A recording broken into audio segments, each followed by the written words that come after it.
Assalamualaikum semuanya. Semoga kalian semua dalam keadaan sehat dan dilancarkan rezekinya. Amin ya robbal alamin. Dikisahkan di sudut kota Baghdad ada seorang penjahit yang sangat profesional. Dia biasa membuat pakaian dengan kualitas tinggi yang sangat bagus dan indah. Penjahit ini menjual hasil jahitannya kepada orang-orang kaya di Baghdad dengan harga yang mahal. Wajar bila pihak istana sering menggunakan jasanya, tentunya dengan bayaran yang tinggi. Dari hasil usahanya inilah si penjahit kini menjadi orang kaya. Suatu hari, seorang pria miskin dari desa datang kepadanya dan berkata, "Tuan, Anda menghasilkan banyak uang dari pekerjaan Anda. Lalu mengapa Anda tidak membantu orang-orang miskin di desa? Lihatlah penjual daging di desa yang tidak punya banyak uang, tetapi setiap hari ia membagikan daging kepada orang miskin. Dan lihatlah penjual sayur, meskipun dia bukan orang kaya, tapi setiap hari dia bersedekah membagikan uangnya kepada fakir miskin." Mendengar perkataan orang tersebut, si penjahit tidak menanggapi dan hanya tersenyum. Bahkan ketika pria miskin itu berpamitan, si penjahit tak memberinya uang sepeser pun untuk bekal perjalanan pulang. Hal inilah yang membuat si pria miskin bertambah menjadi benci. Ia kemudian mengabarkan kepada masyarakat bahwa penjahit yang kaya raya mempunyai sifat bakhil dan pelit, sehingga penduduk desa mulai ikut-ikutan membencinya.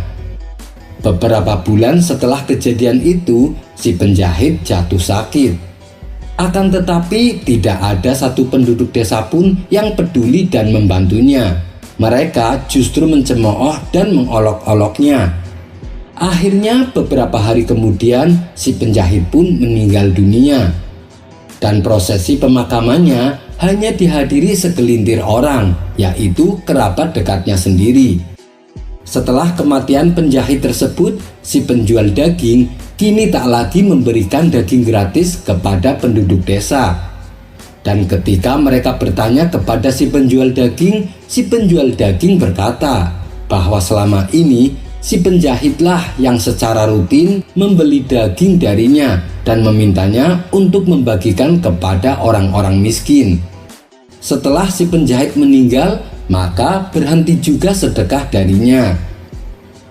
Mendengar hal ini, orang-orang desa sangat menyesal karena telah berprasangka buruk pada si penjahit. Begitu pula dengan si penjual sayur. Dia yang tadinya sedekah setiap hari, kini berhenti memberikan sedekahnya. Saat orang-orang bertanya kepadanya, si tukang sayur menjawab bahwa uang yang ia sedekahkan adalah milik si penjahit yang diamanatkan kepadanya. "Kenapa kau tak memberitahu kami kalau uang tersebut milik si penjahit?" tanya mereka dengan nada kecewa. "Begini, si penjahit melarangku untuk memberitahu kepada kalian. Tapi karena dia sudah meninggal, maka aku baru berani mengatakannya," ujar si penjual sayur. Orang-orang desa pun merasa semakin bertambah bersalah mendengar pengakuan tukang sayur. Si penjahit yang mereka anggap kikir dan bakhil ternyata seorang yang sangat dermawan. Dari kisah ini memberi kita pelajaran bahwasanya jangan menilai seseorang dari apa yang kita lihat. Bisa jadi orang tersebut memiliki hal-hal baik dalam hidupnya yang kita tidak mengetahuinya. Kisah selanjutnya. Dikisahkan suatu hari ada dua orang ateis datang memasuki kota Baghdad. Tujuan utama mereka adalah mengajak debat kepada orang yang mempercayai adanya Tuhan. Singkat cerita, sampailah mereka di warung tempat biasa Abu Nawas nongkrong bersama kawan-kawannya. Melihat ada tamu orang asing, kawan-kawan Abu Nawas ini menyambutnya dengan ramah. Setelah dipersilahkan duduk, kedua orang asing tersebut bertanya, "Adakah di sini orang yang mengaku pintar?" Mendengar pertanyaan tersebut, Kawan-kawan Abu Nawas menjadi heran. "Memangnya kenapa Tuan? Ada keperluan apa mencari orang pintar?" tanya salah satu kawan Abu Nawas. "Kami ingin mengajaknya debat mengenai adanya Tuhan," jawab kedua orang tersebut. "Kenapa harus diperdebatkan? Tuan tidak percaya adanya Tuhan?" tanya kawan Abu Nawas. "Tidak, sama sekali tidak. Kalau kau percaya adanya Tuhan, apakah kau pernah melihatnya?" kata kedua orang ateis balik bertanya. "Ya tidak sih, tapi kan dengan adanya dunia ini dan seisi alam semesta sudah menjadi bukti bahwa Tuhan itu ada," jawab kawan Abu Nawas. "Dari mana kau tahu kalau yang menciptakan alam semesta adalah Tuhan? Bisa saja itu adalah dongeng karangan manusia," balas kedua orang ateis. Karena takut kalah debat, kawan-kawan Abu Nawas memilih untuk diam. Tak berselang lama, datanglah Abu Nawas. Ia lalu mengambil tempat duduk di samping kawan-kawannya. "Hai Abu Nawas, kau lihat dua tamu asing itu? Mereka ngakunya sebagai ateis dan ingin mengajak debat orang yang mempercayai adanya Tuhan," kata kawannya memberitahu. "Iya Abu Nawas, bahkan tadi mereka sempat mengajak kami debat," sambung kawan lainnya. Mendengar hal itu, Abu Nawas pun menghampiri kedua orang asing tersebut. Ia pun berkata, "Maaf Tuan, saya hanya ingin menyampaikan kalau memang Tuan tidak percaya Tuhan, itu hak Tuan. Tapi tolong jangan pengaruhi penduduk sini." Bukannya merasa bersalah, kedua orang asing itu malah mengajaknya berdebat. "Kalau kalian memang percaya Tuhan, kenapa tidak bisa membuktikannya?" balas orang ateis. "Baiklah, aku terima tantangan kalian. Silahkan, apa yang ingin kalian tanyakan?" kata Abu Nawas kesal. "Bagus, begitu dong. Pertanyaanku adalah, kalau kau percaya adanya Tuhan, apakah kau pernah melihat Tuhan? Apakah kau pernah menyentuh Tuhan?" tanya kedua orang ateis. "Tentu saja aku tidak pernah," jawab Abu Nawas. "Nah, kalau begitu, kesimpulannya Tuhan memang tidak ada. Percuma kalian menyembah sesuatu yang tidak ada. Segala sesuatu harus dipikirkan pakai akal logika," balas orang ateis. "Baik, sekarang giliranku balik bertanya," kata Abu Nawas. "Silahkan, kami siap menjawabnya," jawab orang ateis. "Apa pernah kalian melihat otak kalian? Apa pernah kalian menyentuh otak kalian?" Kedua orang ateis itu serempak menjawab, "Tidak pernah." Kemudian dengan nada sedikit ketawa, Abu Nawas berkata, "Kesimpulannya adalah kalian memang tidak punya otak." Spontan kawan-kawan Abu Nawas tertawa terpinggal-pinggal mendengarnya. Tak ingin dipermalukan di hadapan orang-orang, kedua ateis itu kembali bertanya, "Hai Abu Nawas, katanya Tuhan kan Maha Tahu. Tentunya Dia tahu dong kalau manusia akan berbuat kesalahan. Terus kenapa Dia tetap menciptakan manusia? Atau jangan-jangan Tuhan memang tidak tahu? Tuhan macam apa itu?" ledek kedua orang ateis. "Oh, mengenai hal itu, saya akan tanya balik kepada kalian. Waktu kalian masih bayi, apakah ibu kalian tahu kalau suatu saat nanti kalian akan berbuat kesalahan? Misalnya seperti menyakiti hati ibu kalian walaupun cuma sekali. Atau misalnya kalian berbuat sesuatu yang membuat orang lain jengkel?" tanya Abu Nawas. "Tentu saja ibu kami sudah tahu, karena sekecil apapun manusia pasti pernah berbuat kesalahan," jawab kedua ateis. "Lalu kenapa ibu kalian memutuskan untuk tetap mengasuh kalian sampai dewasa? Kalian tahu kenapa? Karena rasa cinta ibu kalian lebih besar daripada kesalahan yang akan kalian buat nanti. Begitu juga dengan Tuhan. Tuhan sudah tahu kalau manusia pasti akan berbuat kesalahan. Tapi kenapa Tuhan tetap menciptakan manusia? Jawabannya adalah karena cintanya Tuhan lebih besar dari kesalahan yang akan manusia perbuat, dan Tuhan akan mengampuni selama manusia mau bertaubat. Setelah mendengar penjelasan Abu Nawas, kedua orang ateis tersebut hanya terdiam. Mereka pun mengakui akan kecerdasan Abu Nawas. Kisah selanjutnya. Ada kisah menarik tentang sahabat Nabi yang bernama Abu Hurairah. Beliau pernah diajari sebuah doa oleh setan. Doa tersebut untuk menjaga dirinya dari gangguan setan.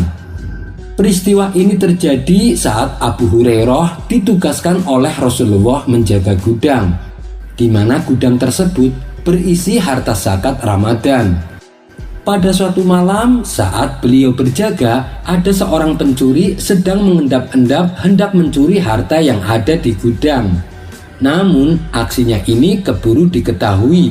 Abu Hurairah pun segera menangkapnya. "Akan aku adukan perbuatanmu kepada Rasulullah," ancam Abu Hurairah. Pencuri itu dengan wajah memelas berkata, "Lepaskan saya Tuan, keluarga saya sedang kesusahan, jadi saya terpaksa mencuri." Karena kasihan, Abu Hurairah pun melepaskannya dan membiarkan si pencuri itu pergi. Esok paginya, Abu Hurairah ditanya oleh Rasulullah, "Wahai Abu Hurairah, apa yang kau lakukan dengan tawananmu tadi malam?" Abu Hurairah menjawab, "Saya melepaskannya karena kasihan. Dia mengaku terpaksa mencuri karena keluarganya dalam kesusahan." Rasulullah pun kembali berkata, "Ketahuilah, sesungguhnya ia telah berbohong kepadamu dan ia pasti akan kembali." Mendengar itu, Abu Hurairah pun kemudian bersiap untuk mengintai pencuri tersebut. Ternyata benar apa yang dikatakan Rasulullah. Pencuri itu datang lagi untuk mengambil harta zakat.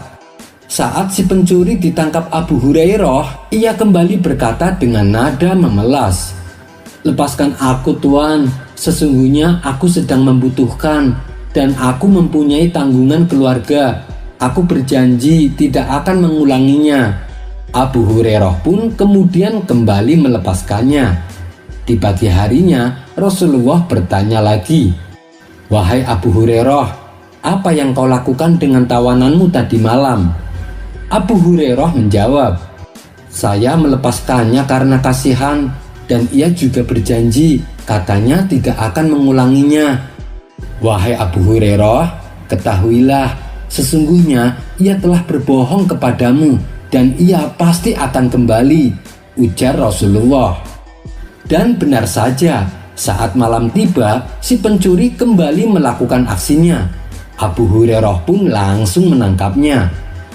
Untuk kali ini, beliau akan bersikap tegas dan tak akan lagi mempercayai alasannya. "Hai pencuri, ini adalah yang terakhir dan ketiga kalinya. Kemarin kau berjanji tidak akan mengulangi lagi, tapi ternyata kamu tetap mengulanginya," bentak Abu Hurairah. "Lepaskan aku, nanti aku akan mengajarkanmu beberapa kalimat yang dengannya Allah akan memberimu manfaat," kata si pencuri. "Apa itu?" tanya Abu Hurairah penasaran. "Saat kau hendak tidur, bacalah ayat kursi. Niscaya Allah akan menjagamu sampai pagi dan tidak ada satupun setan yang bisa mendekatimu," kata si pencuri memberitahu. Abu Hurairah pun melepaskannya dan membiarkan si pencuri pergi.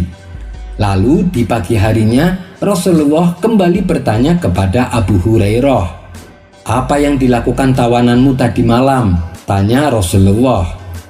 "Saya melepaskannya, tapi si pencuri mengajarkan aku bacaan yang menurutnya akan Allah jadikan bermanfaat terhadapku. Maka aku pun melepaskannya," jawab Abu Hurairah. "Apa itu?" tanya Rasulullah. "Saat kau hendak tidur, bacalah ayat kursi. Niscaya Allah akan menjagamu sampai pagi dan tidak ada satupun setan yang bisa mendekatimu," jawab Abu Hurairah. Kali ini yang dikatakannya adalah benar, meskipun dia sebenarnya adalah pendusta, kata Rasulullah.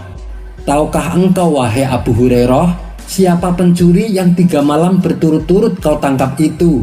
tanya Rasulullah. "Saya tidak tahu wahai Rasulullah," jawab Abu Hurairah. "Dia adalah setan yang menjelma sebagai pencuri," kata Rasulullah memberitahu. Kisah ini terdapat dalam hadis Sahih Bukhari yang langsung diceritakan oleh sahabat Abu Hurairah. Wallahu a'lam bishawab. Kisah selanjutnya. Beberapa hari belakangan ini, Baginda Raja bingung mencari cara yang jitu untuk menjebak Abu Nawas. Sampai-sampai Baginda meminta bantuan para penasihat istana supaya dicarikan solusi yang tepat. Namun sayang beribu sayang, saran-saran jebakan yang mereka berikan tidak ada yang sulit. Jangankan Abu Nawas, Baginda Raja sendiri bisa dengan mudah mengatasinya. Tidak berapa lama datanglah pelayan kerajaan membawakan hidangan untuk Baginda Raja. "Hei pelayan, apakah kamu punya ide sebuah jebakan yang sulit diatasi?" tanya Baginda Raja. "Kalau kamu punya ide yang bagus, maka akan saya kasih hadiah." Mendapat iming-iming hadiah yang menggiurkan, si pelayan lantas berpikir membuat jebakan yang tepat. Tak lama kemudian si pelayan berkata, "Saya ada ide bagus Baginda yang mulia." "Apa itu? Segera beritahu aku," balas Baginda Raja. Si pelayan lalu membisikkan kepada Baginda Raja tentang ide jebakannya. Baginda Raja tampak setuju dengan usulan si pelayan istana. "Bagus juga ide kamu," ujar Baginda Raja. "Sekarang juga persiapkan rencanamu itu," perintah Baginda Raja kemudian. Sementara si pelayan menyiapkan rencana jebakannya, Baginda Raja lalu memerintahkan beberapa prajurit untuk memanggil Abu Nawas. Singkat cerita, sampailah Abu Nawas di istana dan menghadap Baginda Raja.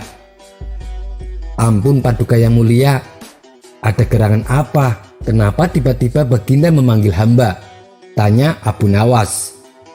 Baginda Raja pun menjawab, "Tidak ada apa-apa Abu Nawas, saya hanya ingin mengajakmu makan."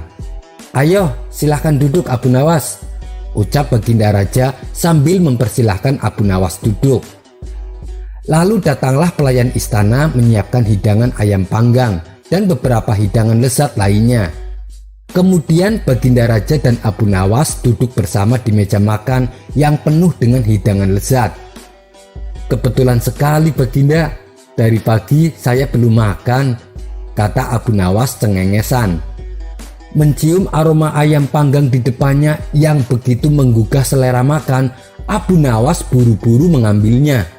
Namun saat hendak memakan ayam tersebut, tiba-tiba Baginda Raja mencegahnya. "Tunggu dulu Abu Nawas. Di tangan kamu ada sepotong ayam panggang lezat, silahkan dinikmati. Tapi ingat Abu Nawas, jika kamu memotong paha ayam itu, maka aku juga akan memotong pahamu. Jika kamu memotong leher ayam itu, aku juga akan memotong leher kamu. Dan jika kamu memotong dada ayam itu, maka aku akan memotong dadamu. Pada intinya, apapun yang kamu lakukan kepada ayam itu, aku juga akan melakukan hal yang sama kepadamu." Mendengar perkataan Baginda Raja, Abu Nawas kaget bukan main. Ia hanya terdiam sambil memegang ayam panggang di tangannya. "Hei Abu Nawas, kenapa kamu diam saja? Kalau kamu membiarkan ayam itu tanpa diapa-apain, maka kamu akan saya masukkan ke dalam penjara tanpa diberi makan," kata Baginda memperingatkan. Suasana pun menjadi tegang. Abu Nawas semakin dibuatnya menjadi serba salah. Dimakan bahaya, tidak dimakan masuk penjara. Yah, namanya saja Abu Nawas. Dalam keadaan apapun, dia pasti bisa lepas dari jebakan sang raja. Ia pun lalu mendekatkan ayam panggang di mulutnya. Melihat hal itu, Baginda Raja sudah bersiap-siap untuk membalaskan dendamnya. Akan tetapi, tiba-tiba Abu Nawas menjilati paha ayam tersebut tanpa henti-henti. Bahkan Abu Nawas berdiri dari kursinya dan merubah posisinya jadi menunggingkan pantat. "Hei Abu Nawas, apa yang sedang kamu lakukan?" tanya Baginda Raja heran. Dengan entengnya Abu Nawas menjawab, "Saya sedang menjilati pantat ayam Paduka Yang Mulia." "Lalu apa maksudmu menungging seperti itu?" tanya Baginda Raja kembali. Abu Nawas menjawab, "Saya menunggu Paduka melakukan hal yang sama seperti yang saya lakukan kepada ayam ini," jawab Abu Nawas cengengesan. Mendengar jawaban Abu Nawas spontan membuat Baginda Raja tak bisa berkutik. Mana mungkin Baginda Raja akan menjilati pantat Abu Nawas. Dasar konyol tingkah Abu Nawas ini. Kisah selanjutnya. Dikisahkan pada suatu hari, istri Abu Nawas dan kawan-kawannya sedang berkumpul di ruang tamu. Mereka membahas hidangan yang akan dibuat untuk merayakan Hari Raya Idul Fitri. "Nanti kalau suamiku datang, jangan membahas masalah ini di hadapannya," kata istri Abu Nawas. "Memangnya kenapa?" tanya kawan-kawannya heran. "Karena suamiku selalu bertingkah seolah-olah dia serba bisa dan tahu segalanya. Tapi giliran disuruh membuktikan, ada saja alasannya untuk mengelak," jelas istri Abu Nawas. "Oh begitu, baiklah," balas kawan-kawannya. Mereka pun lalu melanjutkan diskusinya. Dari hasil pertemuan tersebut, mereka bersepakat untuk membuat roti. Tak berselang lama, datanglah Abu Nawas. Melihat banyak ibu-ibu berkumpul di rumahnya, Abu Nawas menghampiri mereka dan bertanya, "Apa yang sedang kalian bicarakan?" Salah satu kawan istri Abu Nawas keceplosan memberitahukannya, "Kami sedang berencana membuat roti, Tuan Abu." Mendengar itu, dengan penuh percaya diri, Abu Nawas berkata di hadapan mereka, "Kebetulan sekali, tidak salah kalau aku ikut bergabung. Lagi pula aku adalah pembuat roti yang paling hebat di dunia." Sang istri membalas, "Benarkah? Selama bertahun-tahun aku menikah denganmu, aku tidak pernah melihatmu membuat roti." Abu Nawas menjawab, "Oh, itu mudah dijelaskan. Hanya saja bahan-bahan yang diperlukan tidak pernah menyatu dalam waktu yang bersamaan. Kalau pas ada tepung, tapi tidak ada ragi. Kalau lagi ada ragi, tepungnya yang tidak ada. Dan ketika ada tepung dan ragi, aku sendiri yang tidak ada di sana." Mendengar jawaban tersebut, kawan-kawan istri Abu Nawas tertawa terpingkal-pingkal. Sementara Abu Nawas masuk ke dalam meninggalkan mereka semua. Kisah selanjutnya. Nama Nabi Hanzalah mungkin jarang terdengar di telinga kita.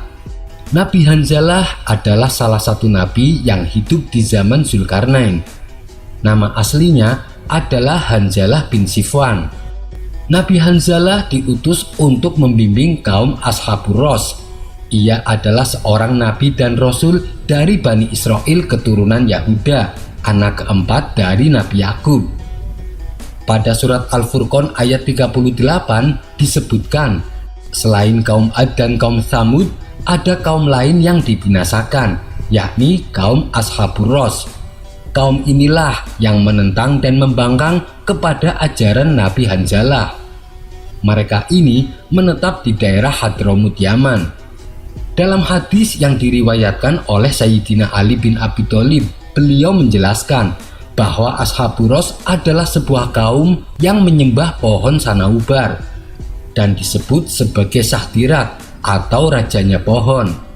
Anak Nabi Nuh yang bernama Yafiz bin Nuh adalah yang pertama kali menanam pohon itu pasca badai topan yang menerpa tepian sungai yang dikenal dengan sebutan Rausun Au. Yafiz menyebar 12 bibit pohon sanaubar kepada 12 desa di tepian sungai. Desa-desa tersebut bernama Oban, Ozar, Die, Bahman, Isfan, Farwadin, Ordi, Bahsid, Khordad, Murdad, Tir, Meher, dan Sahriwar. Nama-nama tersebut kemudian dijadikan sebagai nama-nama bulan dalam sistem penanggalan bangsa Ajami atau bangsa Persia. Seiring berjalannya waktu, pohon itu tumbuh besar dan subur. Para penduduk pun amat menghormati pohon tersebut. Melihat keadaan ini, lalu dimanfaatkan oleh setan untuk menyesatkan kaum Ashabur Ros. Setan membisikkan kepada Raja Tarous agar diperintahkan seluruh penduduk supaya menyembah pohon itu. Setan meminta raja untuk melarang kaumnya menggunakan air dari sungai di sekitar pohon Sanaubar. Kemudian sang raja mengumpulkan seluruh penduduk dari 12 desa tersebut. Wahai rakyatku, janganlah kalian dan ternak kalian untuk minum dari sungai itu. Berikanlah kehidupan yang sempurna bagi pohon Sanaubar, kata sang raja memberitahu. Sementara setan meyakinkan kaum Ashabur Ros bahwa pohon tersebut merupakan hayat al-ilahiyat, yaitu pohon kehidupan ketuhanan, sehingga tidak diperbolehkan siapapun mengganggu kehidupan pohon itu. Ternyata hasutan setan ini berhasil menyesatkan mereka dan membuatnya menyembah pohon Sanaubar. Dalam rangka pemujaan, kaum Ashabur Ros mengadakan sebuah perayaan rutin tiap bulannya, di mana pada hari raya itu mereka mempersembahkan seserahan berupa daging hewan yang dibakar. Saat asap pembakaran membumbung tinggi, mereka bersujud dan berdoa kepada pohon Sanaubar. Kemudian dengan tipu dayanya, setan membuat pohon tersebut seolah-olah bisa berbicara. Dengan suara menggema, pohon tersebut berkata membalas doa-doa mereka. Pada saat itulah setan menipu mereka, seakan mereka sedang berbicara dengan sesembahannya. Padahal setanlah yang ada di balik pohon tersebut. Pada suatu ketika, salah satu pengawal kerajaan menemukan seorang anak kecil sedang minum dari air sungai itu. Ia pun langsung melaporkannya kepada sang raja. Mendengar laporan tersebut, seketika sang raja menjadi murka. Dalam keadaannya yang sedang emosi, setan menghasut dan mempengaruhi sang raja untuk memenggal kepala anak kecil yang tak berdosa itu. Sang raja pun segera menyiapkan algojo dan mengumpulkan kaumnya di depan pohon Sanaubar. Tangan anak kecil itu diikat di atas papan penggal. Algojo telah mengasah pedang dan penduduk berteriak, "Hukum dia! Hukum dia! Hukum dia!" Sang anak menjadi ketakutan. Ia memohon dan menangis supaya diberikan pengampunan. Ia mengatakan bahwa ia terpaksa minum dari air itu karena ia merasa sangat haus. Akan tetapi, raja tak memaafkannya. Maka dipenggalah leher anak yang tak berdosa. Lalu setan datang dan berkata dari balik pohon Sanaubar, "Lihatlah, ini adalah hukuman bagi siapapun yang minum dari sungai itu. Maka bersujudlah kepadaku." Mendengar itu, raja dan kaum Ashabur Ros segera bersujud di depan pohon Sanaubar. Tak cukup sampai di situ, setan kembali menggoda Raja Tarous dan kaumnya, yaitu dengan menyerahkan seluruh binatang ternak yang telah minum dari air sungai itu. Seluruh binatang ternak itu pun disembelih dan seluruh penduduk diminta bersujud. Dengan segala kekafiran yang terjadi, Allah kemudian mengutus Nabi Hanzalah untuk menyadarkan kaum Ashabur Ros. Nabi Hanzalah memberitahu mereka bahwasanya pohon yang mereka sembah bukanlah Tuhan. "Hai Hanzalah, engkau telah keliru. Dia adalah sesembahan kami. Dia bisa berbicara dengan kami," protes mereka. Nabi Hanzalah lalu menjelaskan, "Pohon itu tidak bisa berbicara. Suara yang kalian dengar adalah suara setan yang berbicara dari balik pohon tersebut.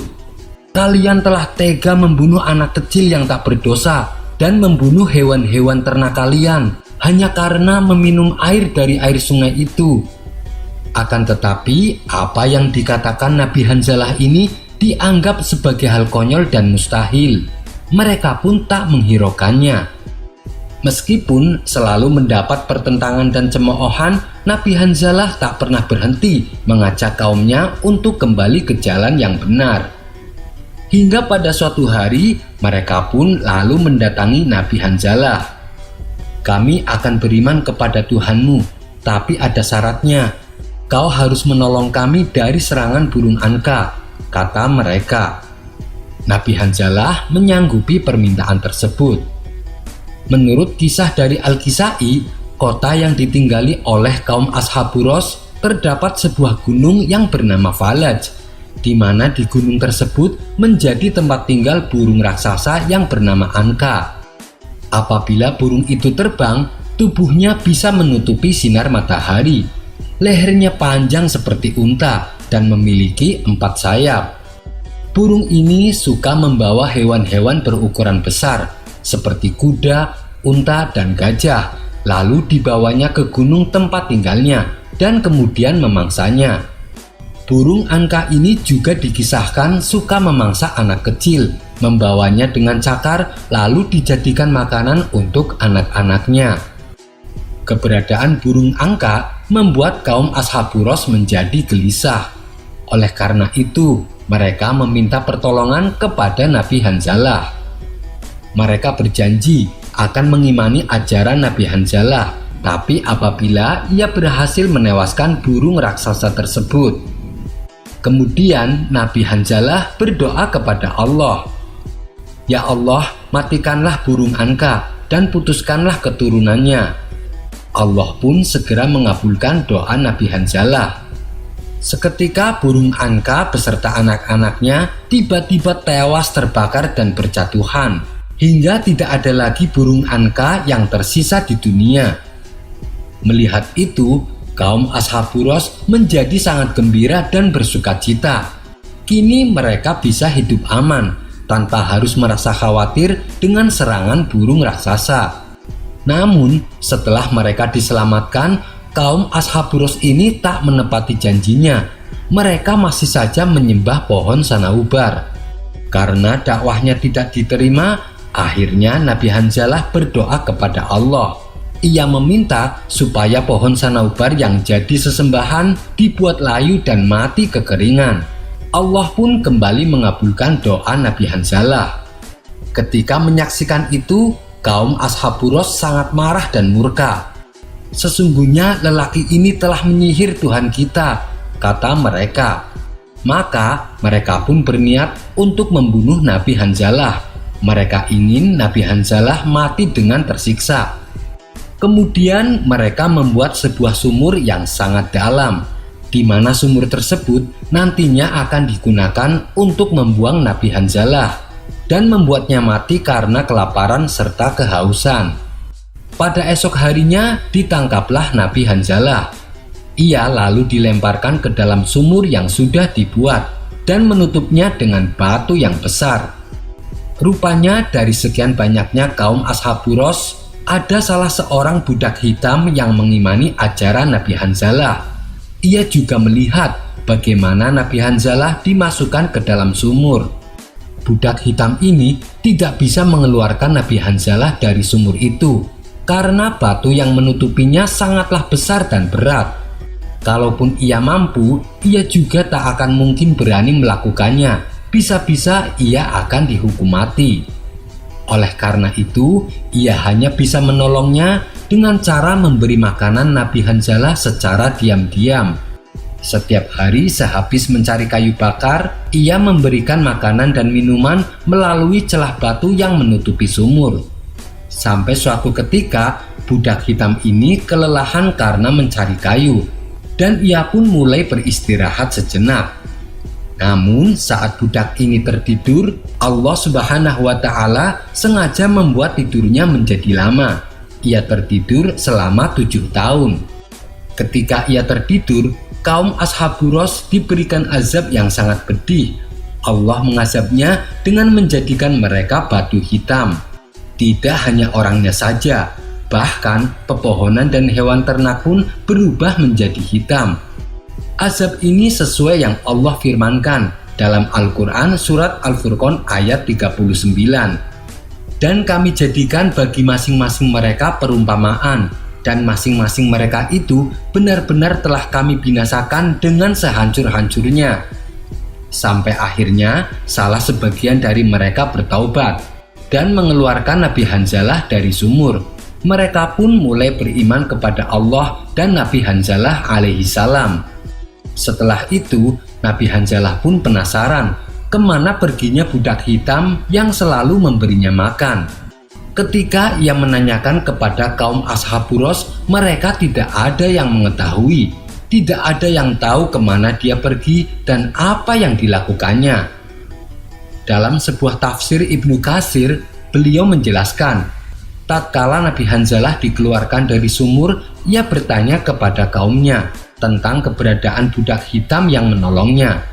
Mereka menjawab, "Kami tidak tahu." Dan Nabi Hanzalah tak pernah menemukannya sampai ia meninggal dunia. Setelah Nabi Hanzalah wafat, Allah membangunkan budak hitam dari tidurnya, dan dialah orang yang pertama kali masuk ke dalam surga. Wallahu a'lam bishawab. Kisah selanjutnya. Dikisahkan, suatu hari Baginda Raja mengundang beberapa ulama untuk berkumpul di istananya. Tentu saja Abu Nawas juga tak ketinggalan hadir dalam pertemuan tersebut. Tujuan Baginda Raja mengundang mereka untuk membahas tentang berbagai masalah hukum-hukum agama. Dengan begitu, beliau tetap bisa menimba ilmu tanpa harus meninggalkan istananya. Ulama fikih menyampaikan keilmuannya seputar halal haram dalam hukum agama. Ulama tauhid menyampaikan keilmuannya seputar keesaan Allah beserta kekuasaannya yang meliputi alam semesta. Begitu juga dengan ulama selanjutnya.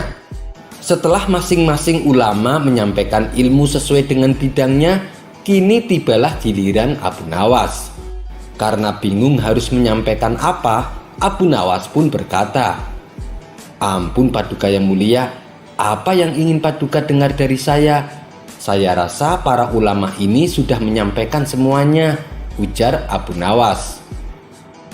"Kalau menurutmu demikian, baiklah, berarti sekarang waktunya tanya jawab," balas Baginda Raja. "Abu Nawas, apa yang kau ketahui mengenai rizki?" tanya Baginda Raja kepada Abu Nawas. "Kita semua kan pasti meyakini bahwa rizki datangnya dari Allah.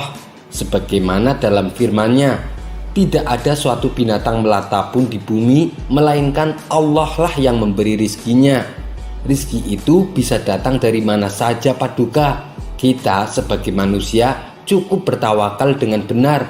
Niscaya rizki akan datang kepada kita. Lakukan yang menjadi bagianmu. Selanjutnya biarkan Allah mengurus lainnya."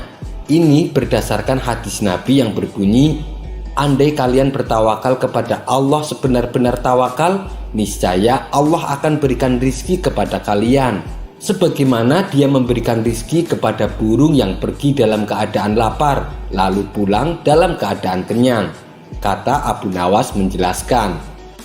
Ternyata pandangan Abu Nawas mengenai rizki tidak sependapat dengan para ulama yang hadir.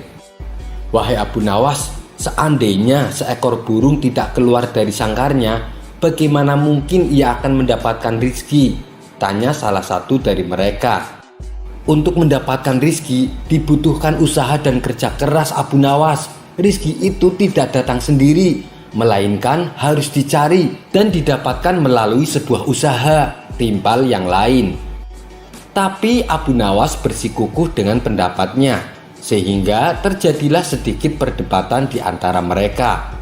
Tak ingin debat berkepanjangan, Abu Nawas selalu berkata, "Begini saja, besok kita berkumpul lagi di sini dan buktikan pendapat kalian di hadapan Paduka Raja," usul Abu Nawas.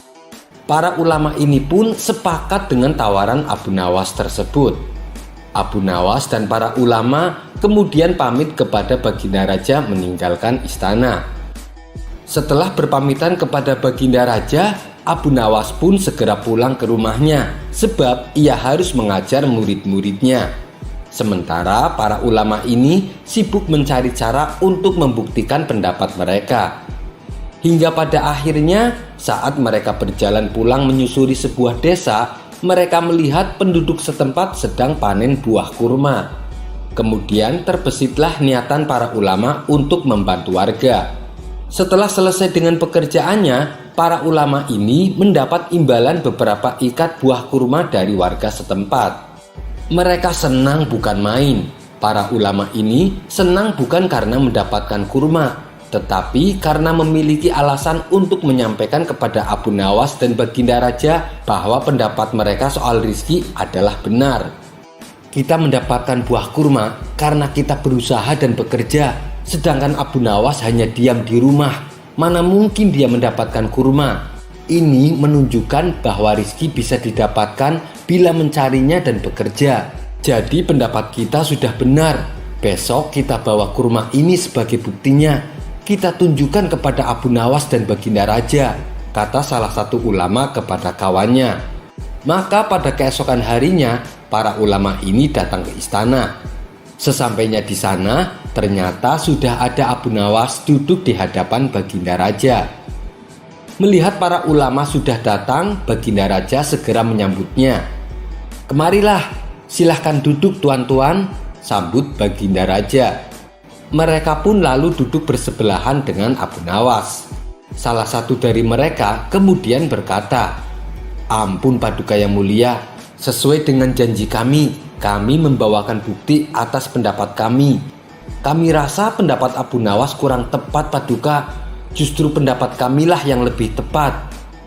Mendengar hal itu, Baginda Raja pun bertanya, "Bukti apa yang kalian bawa?" Para ulama ini segera menunjukkan beberapa ikat buah kurma dan meletakkannya di hadapan Abu Nawas dan Baginda Raja. "Buah kurma ini kami dapatkan karena kemarin kami bekerja membantu warga panen kurma. Jadi mengenai pendapat Abu Nawas yang mengatakan seseorang cukup bertawakal dengan benar, nanti rizki akan datang sendiri. Kami rasa pendapat tersebut kurang tepat Paduka. Pendapat kamilah yang lebih tepat. Karena rizki itu harus dicari. Seandainya kami tidak bekerja membantu warga, kurma ini tentu tidak akan sampai di tangan kami. Sedangkan Abu Nawas kemarin hanya berdiam diri di rumah. Apakah Abu Nawas mendapat kurma seperti kami? Tentu saja tidak Paduka. Karena kemarin Abu Nawas tidak bekerja," kata mereka menjelaskan. "Yang kalian katakan itu benar sekali. Saya sependapat dengan kalian," sahut Baginda Raja. "Bagaimana denganmu Abu Nawas? Apakah kamu masih membantahnya?" tanya Baginda Raja kepada Abu Nawas. Mendengar itu, Abu Nawas hanya tersenyum seraya mengambil kurma dan mencicipinya. Kemudian ia pun berkata, "Kemarin aku memang hanya di rumah seharian karena aku harus mengerjakan tugasku sebagai guru, yaitu mengajar murid-muridku ilmu agama. Dan hari ini saat kalian bercerita tentang kurma, tiba-tiba saya jadi kepengin. Alhamdulillah, kalian datang bukan hanya membawa ceritanya saja, tapi juga membawa serta buah kurmanya untukku. Bukankah ini juga bagian dari rizki yang datang tanpa sebab?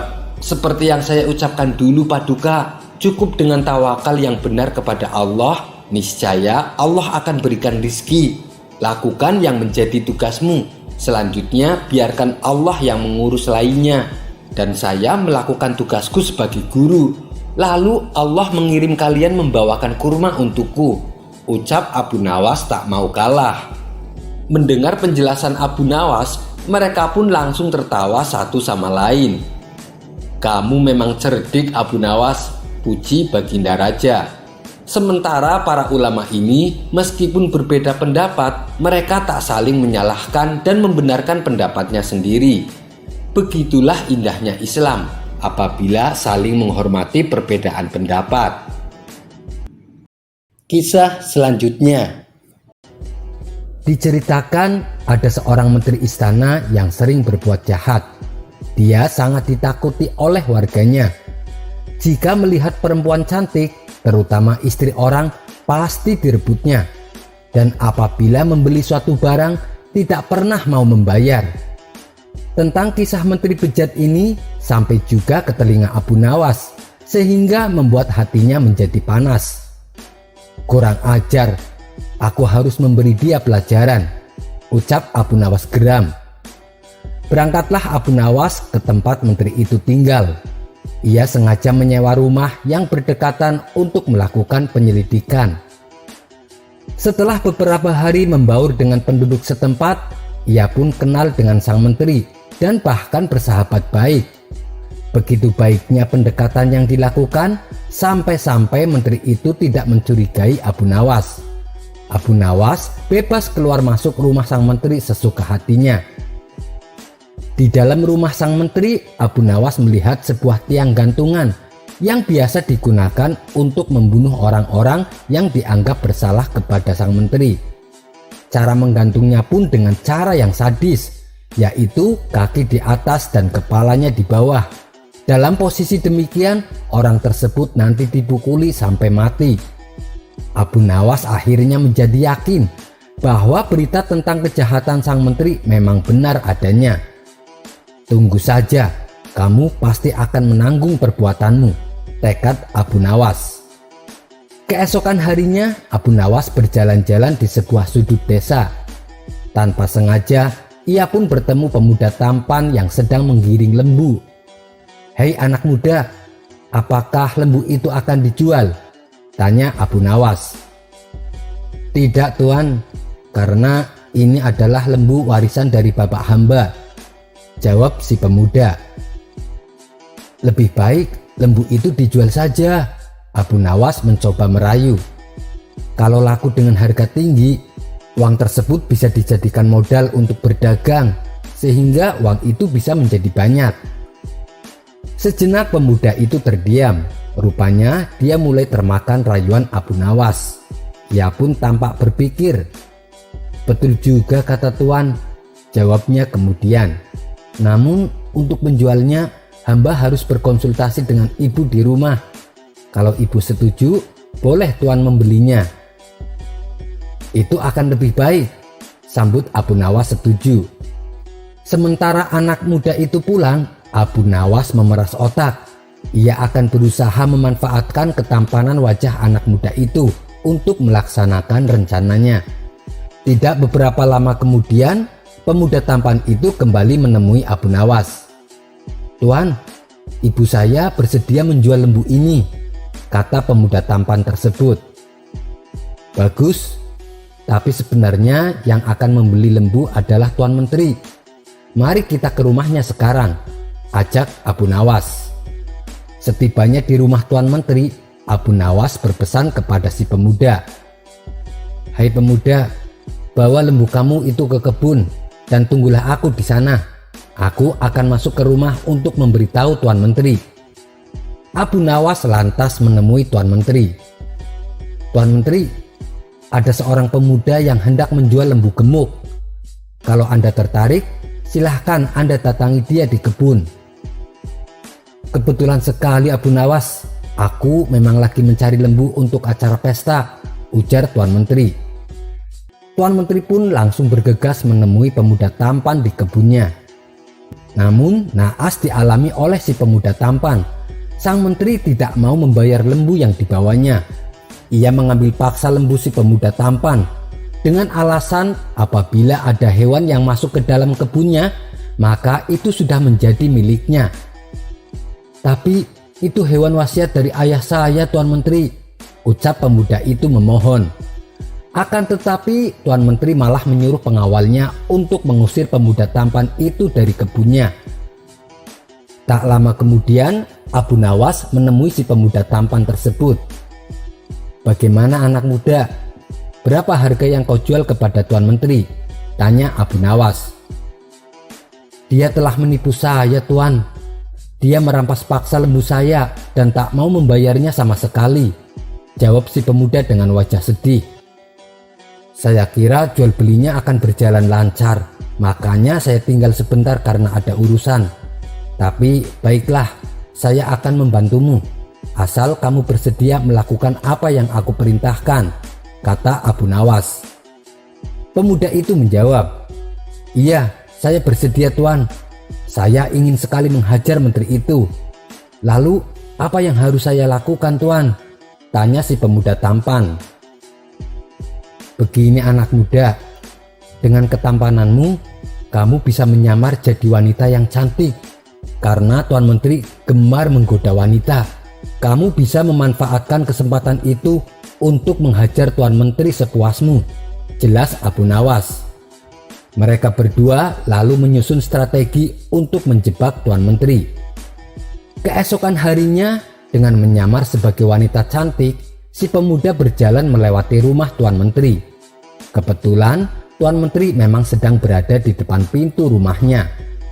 Sang menteri begitu girang melihat ada wanita cantik di depannya. Adinda, dari mana asalmu? Goda Tuan Menteri. Saya dari desa Tuan, mau berkunjung ke rumah saudara, tapi saya tersesat sampai di sini dan saya tidak tahu arah jalan pulang. Balas wanita itu pura-pura menangis. Lebih baik Adinda masuk dulu ke rumahku, nanti saya antar pulang, rayu Tuan Menteri. Tapi saya takut sama istri dan para pengawal Tuan, jawab si wanita mulai melancarkan strateginya. Karena nafsu yang sudah tak terbendung lagi, Tuan Menteri menyuruh istri dan para pengawalnya untuk pergi. Istriku, tengoklah kedua orang tuamu sekarang. Kasihan mereka sudah lama tidak melihatmu. Dan ajak juga semua para pengawal untuk berjaga-jaga agar kamu selamat di perjalanan, ujar Tuan Menteri. Maka mereka pun pergi meninggalkan rumah Tuan Menteri. Kini di rumah hanya Tuan Menteri seorang diri. Adinda, silahkan masuk. Di rumah sudah sepi, tidak ada orang sama sekali, bujuk Tuan Menteri. Baiklah Tuan, kata si wanita sambil mengikuti langkah Tuan Menteri. Di dalam rumah dilihatnya tali gantungan seperti yang diceritakan Abu Nawas. Menteri itu begitu bernafsu, ia langsung mendorong si wanita ke kamar dan mengajaknya tidur. Namun ia mencoba menolak sambil merajuk. Maaf Tuan, sebelum Tuan mengajak saya tidur, cobalah Tuan bergantung sebentar pada tali itu, rayu wanita tersebut. Karena terdorong oleh nafsu syahwat yang menggelora, permintaan itu pun dituruti oleh Tuan Menteri. Tolong Adinda pegang tali gantungan ini kuat-kuat, jangan dilepas ya, kata Tuan Menteri. Setelah badan si menteri menggantung dengan posisi kaki di atas dan kepala di bawah, si wanita langsung mengeluarkan sebuah pentungan, lalu memukul badan dan kepala Tuan Menteri tersebut. Hai menteri jahat, aku bukan wanita tahu. Akulah pemilik lembu yang kau tipu. Sekarang terimalah pembalasanku. Aku minta bayaran lembuku. Ayo bayar, bayar, teriak pemuda itu sambil berkali-kali memukul badan dan kepala Tuan Menteri. Darah segar pun mengalir dari mulut, hidung, dan telinga menteri itu, sehingga ia pun tak sadarkan diri. Mengira bahwa Tuan Menteri sudah mati, masuklah wanita palsu itu ke dalam rumah dan menjarah barang-barang yang ada. Sesudah itu barulah ia pulang dengan menggondol harta kekayaan menteri jahat itu. Ketika istri Tuan Menteri pulang ke rumah, ia menjerit histeris lantaran melihat kondisi suaminya babak belur penuh darah dengan posisi tergantung di tiang penyiksaan. Ketika tali gantungan dilepas, ternyata suaminya masih bernafas. Siapa yang melakukan semua ini wahai suamiku? Tanya sang istri. Pemuda si pemilik lembu wahai istriku, jawab Tuan Menteri merintih. Karena luka yang dialaminya cukup parah, Tuan Menteri pun akhirnya jatuh sakit. Mendengar kabar itu, si pemuda tampan menjadi gelisah. Ia takut kalau identitas dirinya sampai ketahuan. Si pemuda tampan lalu segera menemui Abu Nawas untuk meminta solusinya. Abu Nawas pun memberi solusi kepada pemuda tersebut. Begini saja, kamu berpura-puralah menjadi dukun. Karena saat ini Tuan Menteri sedang mencari dukun.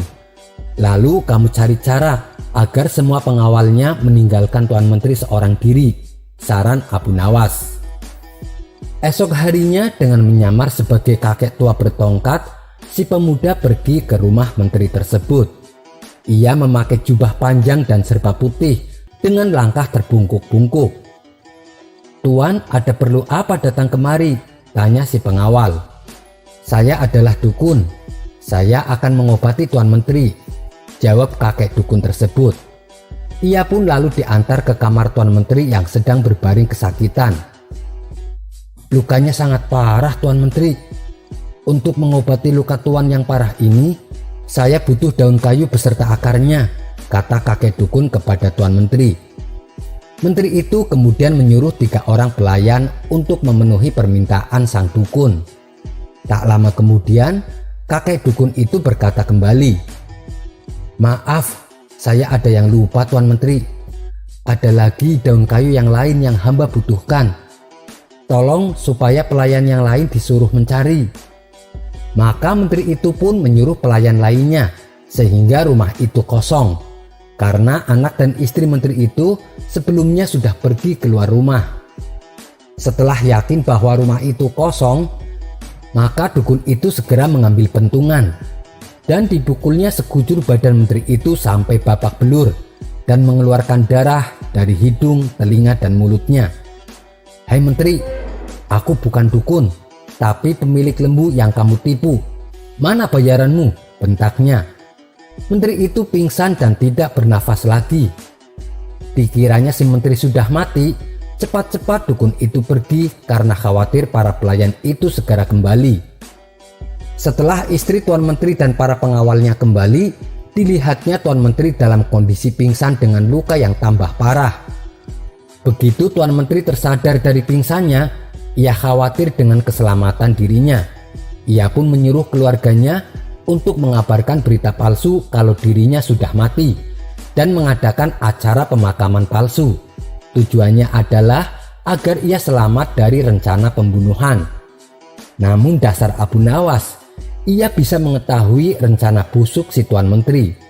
Kemudian ia kembali menemui pemuda tampan tersebut. "Hai pemuda, aku tidak bisa menjamin nasibmu nanti. Mungkin tidak lama lagi identitasmu bakalan terbongkar," ucap Abu Nawas. "Tapi menteri itu kan sudah mati, Tuan, dan akan dimakamkan hari ini. Tidak ada lagi yang tahu identitasku selain Tuan," balas si pemuda tampan. "Kamu tidak tahu, hai pemuda, dia hanya berpura-pura mati untuk menyelamatkan diri darimu," jelas Abu Nawas. "Tapi jangan khawatir, aku masih punya ide. Kali ini kamu tak perlu menyamar. Kamu cukup membaur saja dengan para pelayat dan ikut mengusung keranda mayatnya." Lantas Abu Nawas menemui seorang penunggang kuda tercepat di daerahnya. "Hai anak muda, maukah kau kuberi uang? Tapi syaratnya kamu harus mendekati liang lahat saat jenazah Tuan Menteri sudah sampai di pemakamannya. Lalu kamu berteriak, 'Akulah pemuda si pemilik lembu,' dan kamu lari sekencang-kencangnya menggunakan kudamu." Keduanya pun akhirnya sepakat. Esok harinya, iring-iringan jenazah menteri itu berangkat dari rumah menuju pemakaman, lengkap dengan orang besar, orang alim, sanak keluarga, dan sahabat almarhum. Begitu sampai dekat liang lahat, terdengar teriakan, "Akulah pemuda si pemilik lembu." Suasana di kuburan menjadi kacau karena para pelayat kemudian berlarian ingin mengejar orang yang berteriak tadi.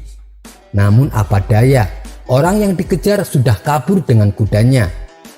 Sementara keranda yang berisikan Tuan Menteri ditinggal tidak terurus. Pada saat itulah si pemuda pemilik lembu yang sebenarnya muncul di hadapan Tuan Menteri. Ia membuka keranda dan memukul Tuan Menteri berkali-kali dengan menggunakan pentungannya. Kali ini Tuan Menteri benar-benar sudah mati. Lain halnya dengan penunggang kuda tadi. Akhirnya ia terkejar dan tertangkap, dan kemudian dibawa ke kuburan Tuan Menteri. Upacara pemakaman yang tadinya hanya pura-pura kini menjadi upacara sungguhan, karena menteri yang diusung di dalam keranda itu benar-benar sudah mati. Badannya hancur, dan tidak bernafas lagi tanpa diketahui siapa pelakunya. Hal itu mengagetkan seluruh pelayat yang ada di situ. "Siapa kamu sebenarnya? Kenapa kamu berteriak mengaku pemuda si pemilik lembu?" bentak anak Tuan Menteri. "Aku hanya disuruh Abu Nawas karena diberi upah olehnya," jawab si pemuda. "Hai Abu Nawas, kenapa kamu melakukan itu? Kamu telah membunuh ayah saya." "Membunuh ayah kamu? Jangan menuduh sembarangan. Perilaku ayahmu sendiri yang membuatnya demikian. Sudah berapa banyak warga yang mati disiksa oleh ayahmu? Dan sudah berapa banyak istri orang yang dinodai oleh ayahmu? Rasanya tidak usah diperpanjang lagi masalah ini.